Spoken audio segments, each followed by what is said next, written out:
Hi everybody, Stuart here of MS Views and News, Stu's Views and MS News, and Stu's Views and MS related news, and so on and so forth.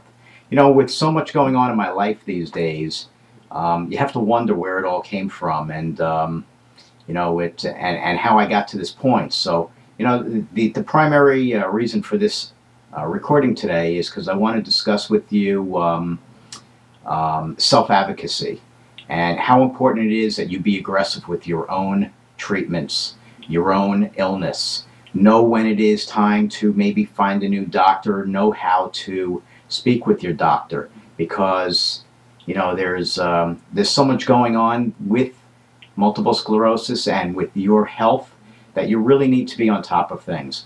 Do not wait for the doctor to figure out what is wrong with you. You need to tell the doctor what is wrong with you. You need to go into your visits with a list of what is bothering you. Yes, they are complaints, but they're complaints that he or she doesn't know about unless you tell he or she what the problems are. About your medications, you need to know that either you think it's working for you or it's not working for you. And if it's not working for you, then you need to discuss this with your doctor. And you'll discuss it with your doctor and find out if maybe you're not on the right medication. Maybe you need to be put onto a different medication. Since the beginning, from when I was diagnosed in 1998, I was always extremely aggressive with my treatments. I always made sure that my doctor was going to be aggressive with my treatments as well. In fact, the very first doctor that diagnosed me didn't even want to put me onto an MS medication. He felt that I first needed to be using a cane or a walker or a wheelchair before he'll put me onto an MS medication. Now, of course, yes, that was almost 12 years ago, or yeah, it's coming up on 12 years. So that's the way he was thinking back then, and many other doctors thought that way as well, and there are still many doctors these days that feel that way, but it's wrong, really, really wrong. So I went off and I found another doctor who, after examining me, came out with a box that he wanted me to use of the medication, that specific type of medication. But that medication was to be used every other day, and I was still traveling to Latin America, and I did not need to be feeling flu-like while I was traveling around for a living. So we decided instead to go to the once-a-week medication because I was home every weekend. And that lasted for a period of time, but then we were finding that I was still relapsing every couple of months. And then I wound up seeing yet another MS specialist, well known in South Florida. He was anyway, he recently retired.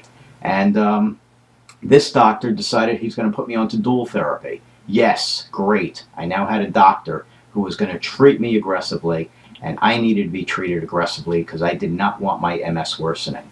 So we went on to dual therapy. I used Copaxone with Advocacy, and that was done every day of the week, and 2 shots on the specific day that Advocacy needed to be taken. That lasted for a few years. I was still having relapses, and when Rebif was approved, we put me onto the stronger interferon being used with the Copaxone. Okay. Now, when I had to stop working in 2003, I had a choice to make of choosing one medication or the other, and as per the new insurance company, and I chose one, and that didn't work out correctly at first. So then I just switched over to the other one, where I remained then for almost 6 years until it started not working for me, and that was the Rebif. And again, it worked great for me for several years, but then it became ineffective, and my MS was worsening again. And so we needed to go forward and do something about it. That doctor wound up retiring, and I went off to see another very well-known local MS neurologist who wanted me to go into Tysabri.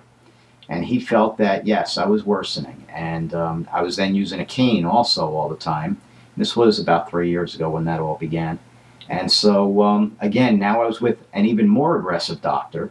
And he wanted to get me onto something that will hopefully work for me. And he felt very confident that it is going to work for me.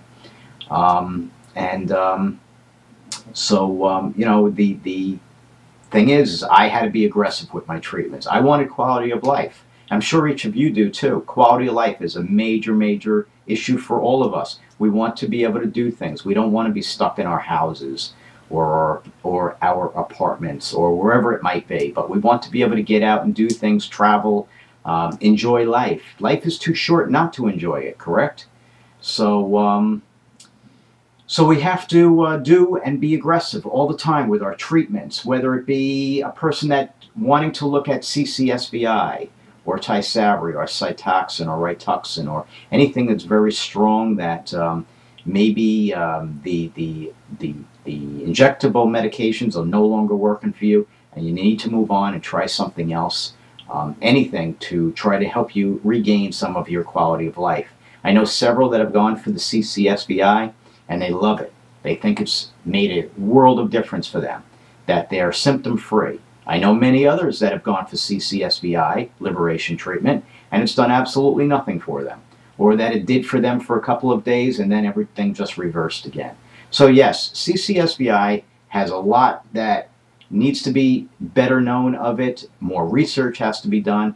Zamboni is telling people now that they should not go for the surgery. I'm not going to say that at all. I mean, you all have to do what's best for you, all right? And so you know, this is, remember, this is all my opinion. This is all Stuart Schlossman speaking. This has nothing to do with my organization or my alternate organization or any other organization. This is all just Stuart Schlossman speaking. See, I have problems speaking too at times. Even my own name has problems coming out. So, yeah, so regardless though, back to the being aggressive.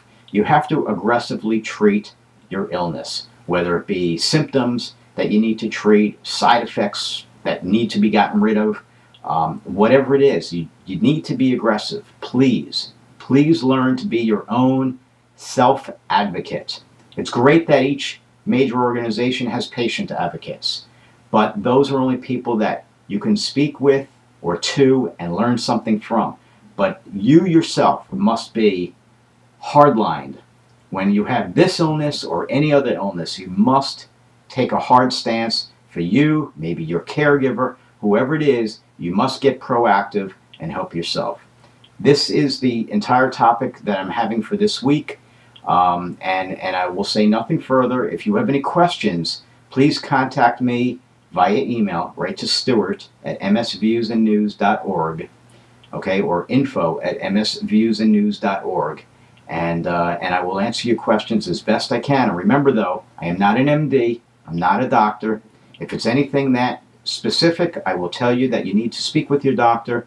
The only letters behind my name is RRMS. And again, and I've said it to many, I was once an abrasive, obnoxious, arrogant salesman, and these days I'm just an abrasive, obnoxious, arrogant humanitarian. Have a great day.